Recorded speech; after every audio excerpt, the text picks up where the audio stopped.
John Allen Jr., the president of Crux Church Catholic Media, joins us from Rome. Good to have you.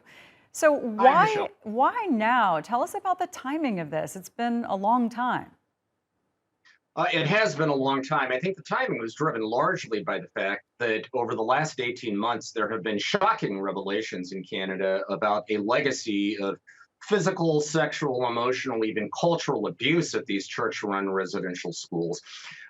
Within the last 18 months, thousands of unmarked graves have been discovered on the grounds of these schools with the unidentified remains of these children, some 150,000 of whom were, in many cases, forcibly removed from their families and put into these schools in order to try to sort of Canadize, that was the phrase, make them Canadians. In other words, strip them of their Indigenous cultures.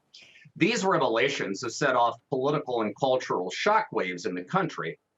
This crested with a delegation of representatives of the Indigenous peoples who came to Rome in April, where Pope Francis spent a week meeting with them several times, offering apologies to them here in Rome. But it was made clear to the Pope at that time that while those apologies were valued, given the sacredness of the land in Indigenous cultures, what they really wanted was for the Pope to come to Canada and deliver these apologies, to stand on Indigenous territories and acknowledge the suffering that had happened, and also begin a process of reconciliation that would include opening the church's archives and also paying financial reparations. Those, Michelle, are the expectations that Indigenous peoples in Canada have of the Pope's presence this week.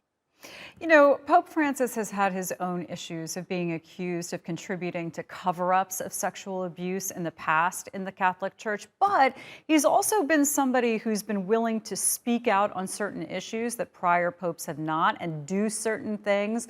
Is this one of those cases, and will it be seen as promoting healing there, or does it seem more like this was pushed and pushed and now finally he's doing it? Well, I mean, first of all, bear in mind there are more than 600 Indigenous groups in Canada, 50 nations, 50 different languages. It's a very complex landscape. They don't speak with one voice, and so how people will react to this, the different Indigenous communities, I think, remains to be seen. What I think we can say is that from the beginning, Pope Francis has been a change agent in trying to respond to the legacy of the abuse scandals in the Catholic Church. It is clear, I think, that he genuinely wants reform.